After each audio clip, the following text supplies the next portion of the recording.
Hey everybody, Real Estate Ninja here. I hope you're doing great. If you can tell behind me, it is coming down pretty good. I was going to try and do an outside video, but I have a feeling you probably wouldn't be able to hear it with all the snow and the wind. So we're going to go inside. We're going to talk about the big banks. The big banks have a problem. There are less loans being made. I'm going to show you a story about that. And then we're going to talk about the pushback right now that the Wall Street banks are coming out with because the Fed is starting to taper down. They are shrinking the amount of money that they are making available for their bailout. I know it sounds crazy, but there is a banking crisis going on right now. It's been going on for, about a year, year and a half. It's been going on for a year and a half, and they've been keeping it out of the news. So that's what I'm showing you. And I'm going to show you how you're going to crush in real estate, because as people have less access to money in the form of loans for real estate, everything falls off a cliff. Now, there's already a pool of fewer buyers, all right? We've been seeing news stories about that for, about a year now, where the pool of buyers have shrunk.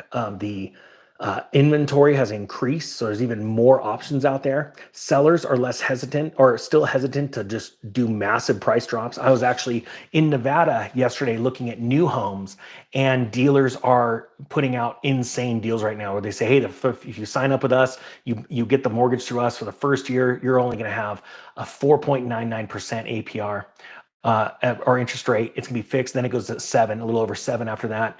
They're trying to give you incentives like $30,000 worth of bonuses and all that kind of stuff. The fact of the matter is, as a matter of fact, I went and looked at one place for $800,000, and it was on 1 acre, brand new real estate build. And this has to do with this banking crisis right now. And the developer is just trying to sell their last house, and the rest of the development, they only finished 2 out of 10 homes, and they're trying to sell off the blank lots right now, and they are not able to do it. You can see price reductions already starting. So the first story we're going to go over is out of Reuters. It's entitled "Wall Street Banks Push Back Expected End of Fed Balance Sheet Drawdown." Why would they push it back? Well, it's simple. It's because they need the liquidity to survive. The thumbnail that I used has the CEOs of JP Morgan, Bank of America, and Citigroup.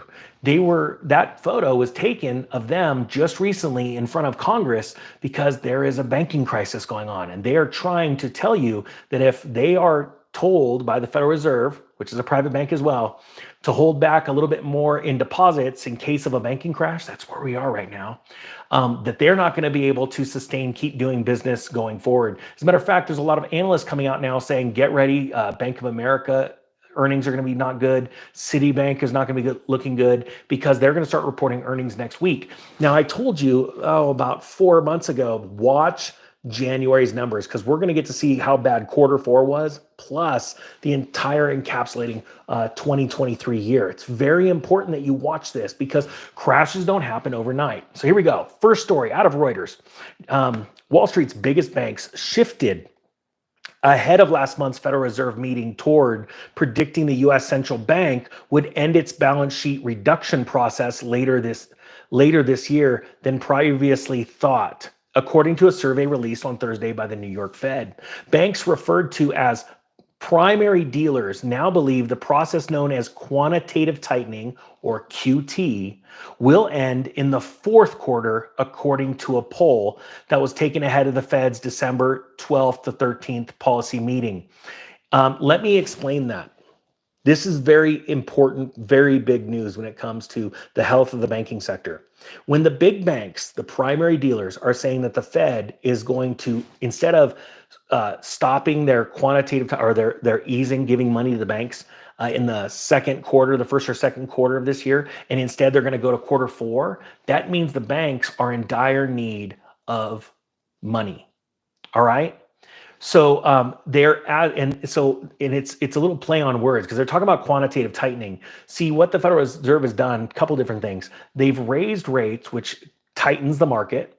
And then they've also been giving money to the banks to make sure they don't go belly up. That's how bad it is right now. Some days it could be as bad as $1 trillion goes in and out of the overnight lending window.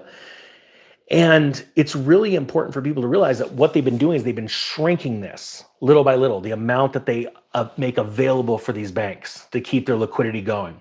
And the goal was for them to finish this up around March, I believe.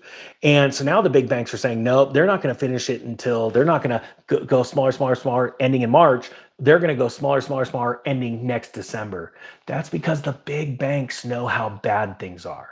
See, and that's why most mainstream people just read headlines, or they'll read the story and they don't really understand how this works, but it's really bad. Now, how does this help you in real estate? Well, there's so many different factors that are affecting this real estate crisis right now, and it's going to get worse. But this one, how this will affect and make it better if you're waiting on the sidelines and waiting for this real estate crash to get even better, is that there will be when banks cannot go to the Fed as they keep tapering down the amount they make for liquidity, banks get super strict on who they loan to.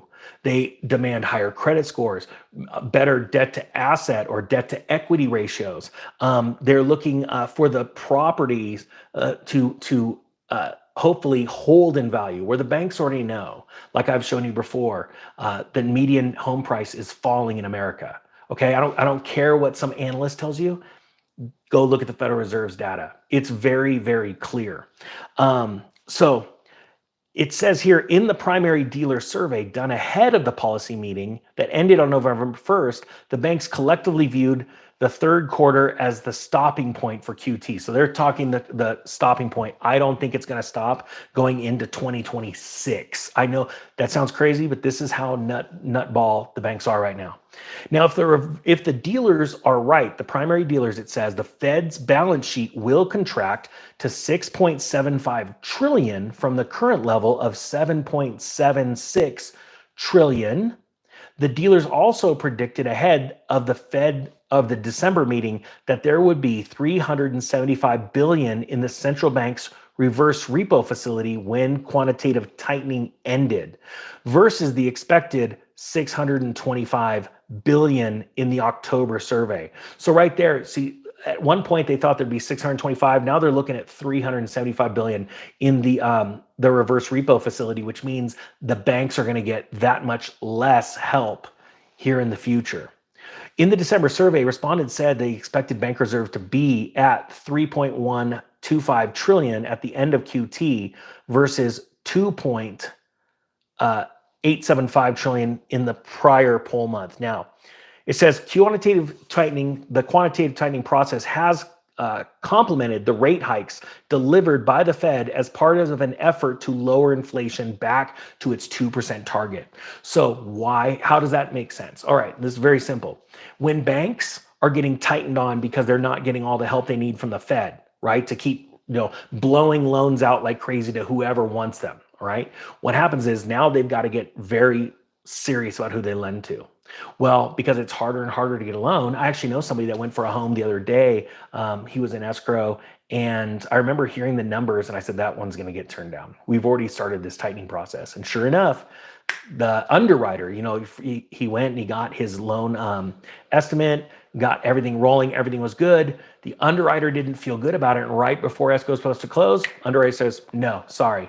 And that's a great example of how banks can change their minds overnight, right?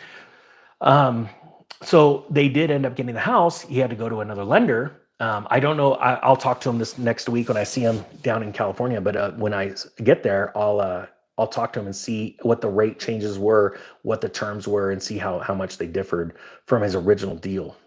Okay, so now moving on to the next story, and I think this is very, very important. Again, same exact topic, what's going on with the big banks and why you're getting ready for this crash.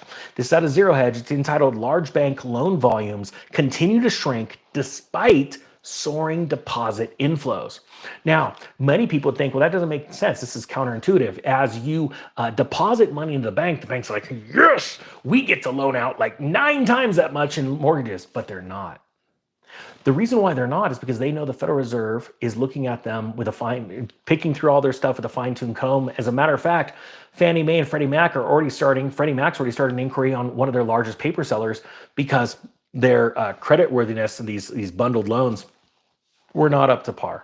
And so, like I said before, I did that video, a month and a half ago, I said, you're going to see this all over the news in about 4 months. So in the beginning of springtime in 2024, you're going to see all this news come out about mortgage-backed securities having problems because a lot of these banks should not have been loaning money to people. And it's going to lead to a lot of forbearance, a lot of foreclosures. Here we go. So it says, after losing more than $1 trillion in deposits in 2023 and seeing usage of the Fed's emergency funding facility soar to a record high yesterday, total bank deposits rose by 24.2 billion in the week ending the 27th of December. It says that we, on a non-seasonally adjusted basis, deposits rose almost in line, up $20 billion.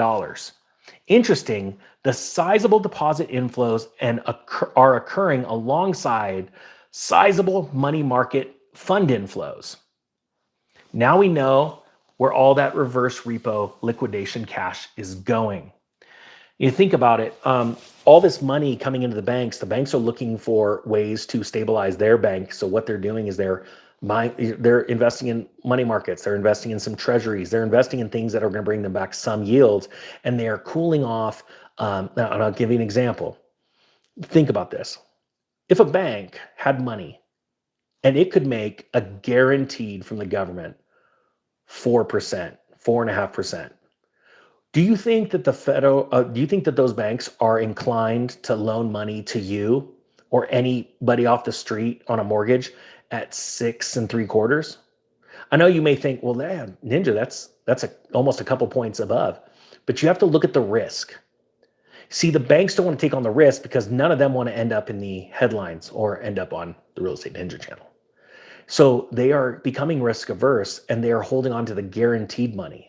You see, there are a lot of people that are actually not making their mortgages right now. I know it sounds crazy. It comes out in the news just little by little. It's going to come out very heavily later in 2024, around June, when you start to see the foreclosures hitting the market that have already been started and are working through the process, through the Dodd-Frank process, which takes longer to get these foreclosures through. When you start to see these things spill out, and there already are. I went and looked. As a matter of fact, I'm going to look at a foreclosure in Nevada in a couple of days. Actually, and what I'm going to do, so they're already here. So I'm going to go walk through one, hopefully on the channel with you, if I can get the permission of the owner, which is the bank now. I'm going to get permission from the agent, which agents don't want to give me a lot of permission. Just, I saw one the other day, you could tell he totally recognized me. It's like, they get all nervous. What do I do? They're like, this guy thinks my industry's tanking. Well, it is. And the thing is that all you have to do is understand how it's tanking and go, oh, that gives me more excitement for what's coming in the future. And I've only got a little bit more time to get ready. When I say a little bit, I'm talking about a year and a half. Keep getting ready, keep going and crushing it. Well, it says here, large banks saw $24 billion in inflows last week, and small banks saw $9 billion in inflow, right? And this is on a seasonally adjusted basis. And for the fifth week in a row, both large and small banks saw non-seasonally adjusted inflows, right? And this was 30 billion and 8.7 billion respectively. On the other side of the ledger though, loan volumes continued to shrink, loan volumes, despite the deposit growth. It says large bank loan volumes fell 8.2 billion, the fourth week of falling loan volumes in a row. It's when you look back on the last year of 2023, there are a couple of months where you saw a drop, right, in the amount of loans. Right now, this is the first time in the entire year we've seen three consecutive weeks. Three consecutive weeks. We haven't seen three consecutive weeks of diminished loan volumes.